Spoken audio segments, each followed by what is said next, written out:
Hi everyone, this is Jeff with Diamond 3D Printing Works, and I want to welcome you to the tutorial on the square rulers. Now, in this video, we're going to go through a few aspects of the ruler as far as some of the do's and don'ts, how to easily place and remove the ruler, and just some tips and tricks that'll help you along the way in mastering using the rulers and putting them to their best use. Now, a little quick overview on the rulers themselves. As you can see here, these are our original V1 and V2 rulers, which we have now a V3 ruler. So we'll start with the compatibility. So that's one of the frequently asked questions that we've had since the release of these rulers. So the V1 rulers are designed for the latest Diamond Art Club kits. Now, it's important to note that all three of the rulers, the V1, the V2, and the V3, are designed off of Diamond Art Club canvases. What that means is that they are specifically designed for those canvases and those canvases only. However, through feedback with people that have these rulers out in the field, customer feedback, we've learned that we've had a few a few additional manufacturers that have we've seen some compatibility with. For instance, we've had feedback that the rulers work with Bella Art diamonds. However, we are not testing those here at Diamond 3D Printing Works. So we want to bear in mind and remember that these rulers were designed specifically for the Diamond Art Club series, and only the Diamond Art Club series or the Diamond Art Club kits that have been manufactured. Using them for any other company is solely at your own discretion, but we do not claim 100% compatibility across all manufacturers, across all kits, and rightfully so, because there are so many different distributors out there. Even companies like Dreamer Designs, it's to my knowledge that they have different grids coming in depending on whether their kits are shipped from onshore warehouses or if they're directly shipped from China. So we do not have the ability to track and maintain accuracy across all manufacturing platforms for square diamond paintings. These are exclusively for the Diamond Art Club canvases. So with that aside, we're going to look at a few simple characteristics of this ruler, and I'm going to actually fish off the number 2 ruler here, and we're just going to look at the V1 ruler. So I'm just going to lay it here so we can take a look, and then I'm going to use my tweezers, which I have taken from my Diamond 3D Printing Works pen and tweezer holder, another great product that we have. But anyway, let's get back to this here. So we have a basic setup of this ruler is that it is designed to handle a 4x4 section. So it can handle 4 inches from side to side, and it's supposed to handle a 4-inch from top to bottom. The idea behind this is that Diamond Art Club manufactures release papers that are 4 inches by 4 inches. So these will fit perfectly within that area, and they're going to have a little bit of overlap on each side, and you're going to see why as we go through this tutorial, why the overlap is built in and how it impacts the performance of the ruler. But one thing I want to really point out, and I cannot stress this enough, is the corners of the ruler are not sharp. These 4 corners in each opening have a slight radius in them, and that is because through the process of manufacturing, it is physically impossible for a 3-dimensional printer to print a perfectly sharp corner. Now, I've seen videos on the internet with demoing these rulers, or demoing the Diamond 3D Printing Works rulers, and that is a mistake that they're making. So you are not to be putting diamonds in the corners. You are not to be using the entire window of the ruler, though it is sized bigger than the 4 inches for that reason.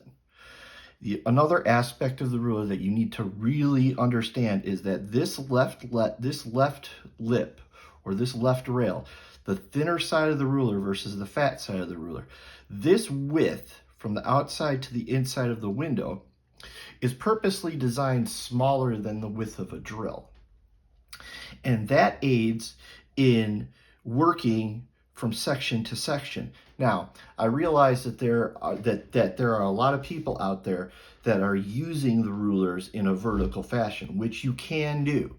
However, I do want to let you know that these rulers were designed to be worked in a horizontal plane, not a vertical plane.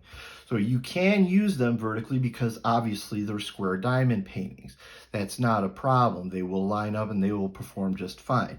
But you will have a few challenges in the area of getting everything to line up, because for me at least, it's easier to do it in a horizontal plane. And that's the way I've always worked. I work horizontally and I work left to right on my canvases. So what we're going to do from here is I'm going to peel off a fresh section of my canvas, and I'm going to show you how you would start a row and line up the ruler to get started. Okay. All right, so now we've got our light board on. I've got a section peeled away. My sections that I do are roughly 2 7/8 wide by 3 3/4 tall. So I do not use the 4x4 sheets from Diamond Art Club. I have shorter rulers, which I'm going to show you one of them here. This is my shorter version that I use. I have a version 1 and a version 2, but for the purposes of the tutorial, we're going to use the full-size V2 ruler. So touching base again on the compatibility. So the V1 ruler is for all the most current Diamond Art Club square kits. They recently snugged everything up, so we have that ruler, which should be compatible with anything that they come out with on new releases. Should we see another adjustment in the future, we will go ahead and make another version if we need to. But for right now, everything currently will go under the V1. Now the V2 rulers are for the generation prior to that. So the generation prior to the latest grid change will be compatible with the V2.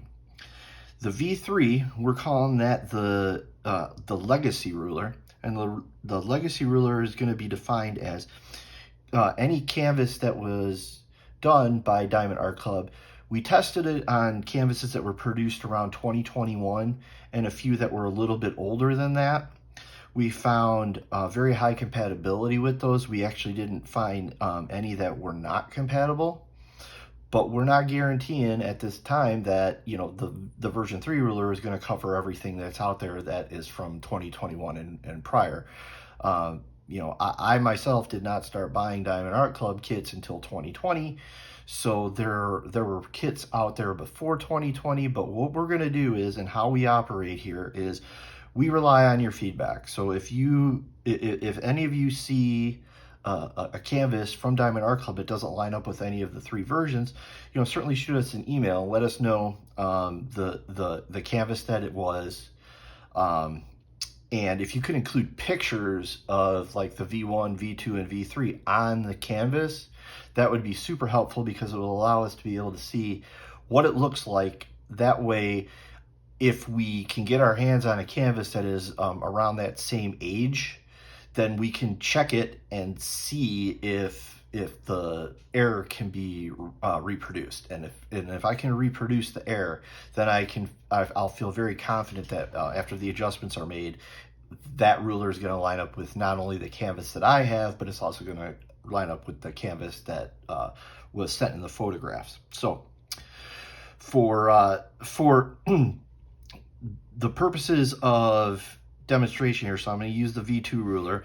This is Magic Roses, and I've been working on this canvas for several months now, because I don't seem to have very much time for diamond painting lately. Thanks to all you all, and I really appreciate that. The overwhelming popularity and demand for these rulers has really exceeded my expectations. I never really thought that it would ever become this popular. I thought maybe I'd sell a few units here and there and some people would find them useful, but you know, the overwhelming response to these and the tremendous support and the positivity that I've seen. I really just cannot thank all you enough for making these successful. So let's go ahead and get started with this. So what I'll do is I usually just peel up a little bit of the paper in front. And I don't like to work with my ruler all the way down.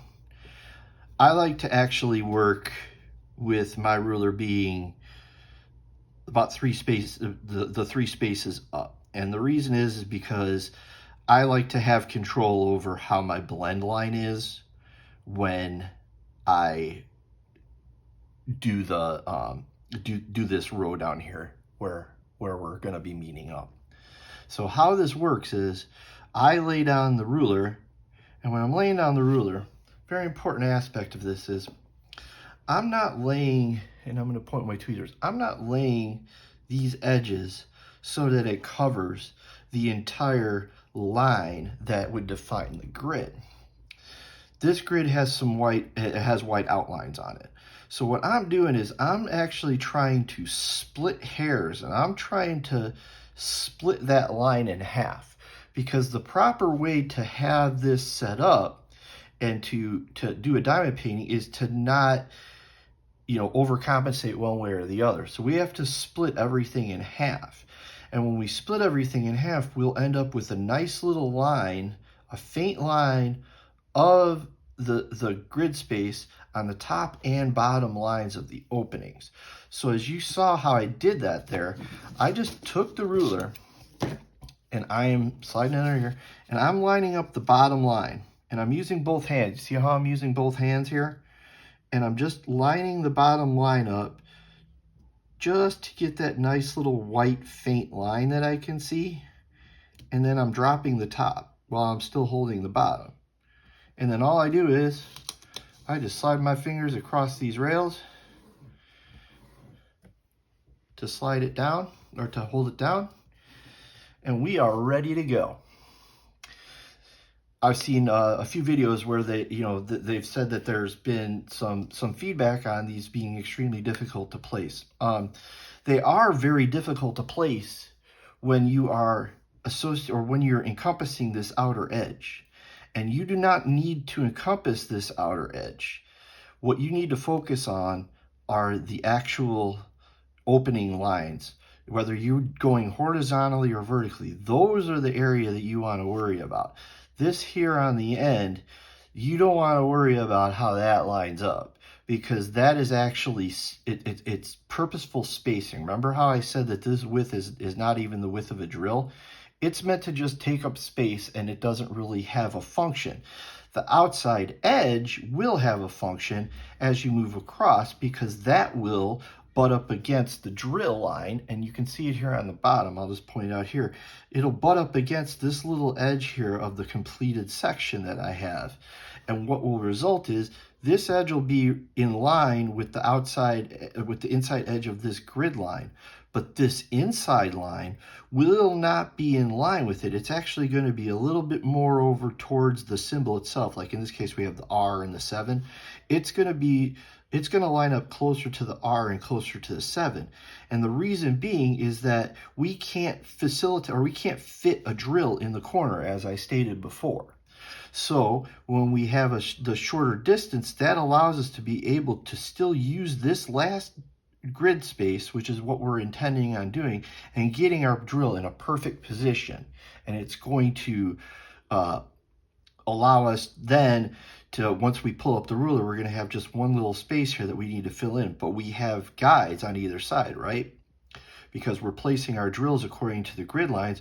Our drill in here for the R and the 7, those should click in really, really nice. And it should be absolutely beautiful when we're all done with it. So that is how we would start with a brand new row. Now I'm going to go back over to my location where I have actually begun doing some of the drills, and I'm going to show you how I would place it using the edge of the section completed before. All right, so we're on our previously or partially worked section. I'm going to turn on another light here, and I hope this doesn't glare too much. I'm going to turn on an overhead light so we can see a little bit better. Okay, I'll shut that off. That looks like it's too bright. Okay, so we're going to use our, well, actually, let's go ahead and use the V2 as we talked about. So I'm going to stick with my word, my peeps, and I'm going to keep everything the same. And I'm going to show you how we do this. Okay, so when we have a section that's already completed, all we need to do is butt the ruler up against the drills and then lay it down in our location. Okay, so when we lay it down, we do the same thing. The key to this is you smooth it, or you adhere it to the canvas by pushing down on the rails. Okay. Now, as you can see here, you can see from the drills that I've placed that there's a gap here. See this gap? It's in all the locations where I have a drill. That's our gap that is built in to this width. This width is, our drills are supposed to be, you know, in theory, they're supposed to be 0.10 inches. So they're just under 1/8 of an inch. Or I have a manufacturing background and a machining background. So I speak fluent machinist language. So these are what how we would pronounce that as 100 thousandths. So each drill is 100 thousandths by 100 thousandths. They are in actuality, they are not. They're actually about anywhere from 96 thousandths to 98 thousandths of an inch. And then we have our spacing in between because we have to have at least some spacing or the drills would pop over time. So that's the theory behind why we have gaps in drills the overwhelming majority of the time. Now, when you're using like a V3 ruler and you're going to be doing something like on a legacy kit, you're going to see bigger gaps. And that is just because, you know, back at that time, for those of us who have been doing diamond painting for a long time, know that especially with squares, that the earlier generations or the earlier versions of the square diamond paintings, the drills did not come close to touching each other. So there were a lot of gaps. Now, when you're using a V3 ruler, that V3 ruler is not going to absorb the gaps. Okay, when you're placing your drills, you're gonna have to be, you know, cognizant of where you're placing them and try to keep them within the symbol boundaries. But the ruler will help you keep things at least in a straight line. And, you know, that is going to make a tremendous difference overall. Even though you're still going to see gaps in the drills, you're not going to have to worry about, you know, if your drill's too far one way or too far the other way. You can kind of focus on smaller areas, and it ends up working out to be a whole lot more accurate when we do it that way. So we've got our ruler placed here, and I've got some drills placed. So I'm going to go ahead and finish this section off, and then we will remove the drill, or remove the ruler, and then we'll move forward in filling in the gap sections. Okay, so you can see that I've got all of my drills placed within the ruler openings. Another thing I wanted to point out here is, you see how I have my release paper here on the side. It's very, very important that when you're using these rulers that you place a release paper at least up through this fatter side of the ruler. You don't want this fat side of the ruler adhering to the canvas because it's going to make it more difficult to get off. Anybody who has used the metal rulers, like the round rulers or the practically useless metal square rulers, will know that, you know, those are a really big struggle to get off the canvas. When we say that the Diamond 3D Printing Works rulers come off easily, when you compare these to the metal rulers, the difference isn't even close. These rulers will come off the canvas a whole lot easier than any of those metal rulers will. And also, these rulers do not deform like the metal rulers do. But it's very important if you're facilitating it as I outlined before, where you're using the Diamond Art Club 4" by 4" square release papers, you're not going to have to worry about this, because if you're covering your entire canvas in papers, you should always have a paper adjacent to where you're working, and you can lay the ruler on top of that. And you're going to see why it's important, because when you do not have this fat section adhered to the canvas, this comes off of the canvas super easily. So we're all done here. So what I'm going to do is, and you're going to find what works for you when you do this, okay? The name of the game is doing it slowly, okay? You don't want to grab it and, rip it off like the Incredible Hulk, okay? What you want to do is you want to just let the ruler do its thing and peel itself off. If you provide enough pull, it's going to release itself from the canvas. So I'm just going to put my hand down here on the side to kind of hold this part of the canvas over here where I'm moving my hand. I'm going to hold that part of the canvas down, and then I'm just going to lift up the ruler, and I'm going to slide my hand underneath it, and I'm just going to start pulling it up by pushing down on the canvas and using my thumb as like a lever. And look at that. The ruler comes right off. I can put my papers down, and I've got my perfect outline here ready to go with my next, with my fill-in. So what we're going to do then is we're going to fill it in, and then we'll even go into a third portion where I'm going to lay down that ruler then on the fresh section, so you can see, where I did it before, where I already had the drills laid in. Okay, that's cheating. So I'm going to go ahead and lay it on a fresh section after we get everything filled in. So okay, so you can see now to the left here, I've got my finished section here. So this is the area that we filled in, and we're going to go ahead and lay down a fresh section. So you're probably asking, Jeff, why do you have painter's tape on your canvas? I have a tendency to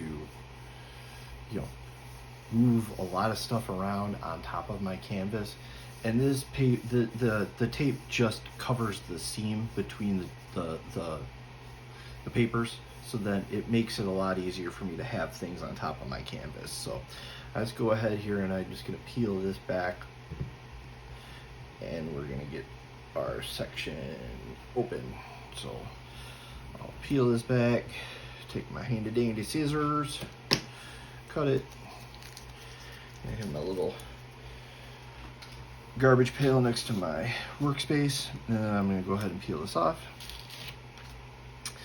I'm going to use my release paper holder. This is a future product that I'm looking to release here pretty soon. It's a very nice little box that we put our release papers in, with a beautiful slide cover.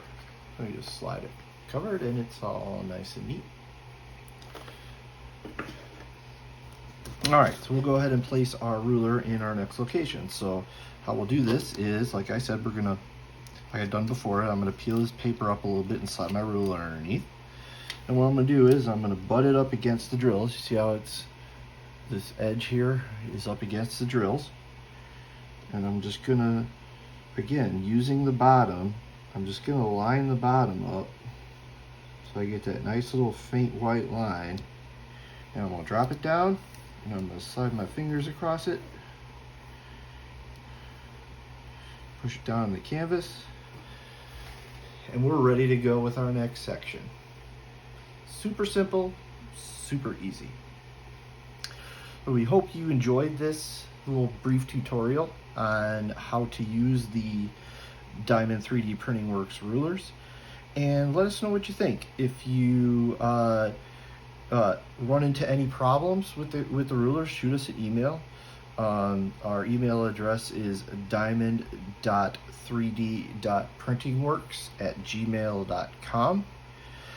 And or go ahead and post on our group page. It's on Facebook. You could look us up there. We have a private group and we have a business page for Diamond 3D Printing Works. We thank you very much for your interest, and again, thank you very much for all your support. Appreciate all of our customers and the excitement that has been built around these rulers. Just thank you again from the bottom of my heart. You guys have been awesome, and I cannot be here. I would not be here without you guys, so I appreciate each and every one of you, and I look forward to introducing some exciting products in the future. I have plenty of exciting products coming your way. If we can get past this ruler craze, I can get them released. So thanks again, and I hope you found this video helpful. Take care.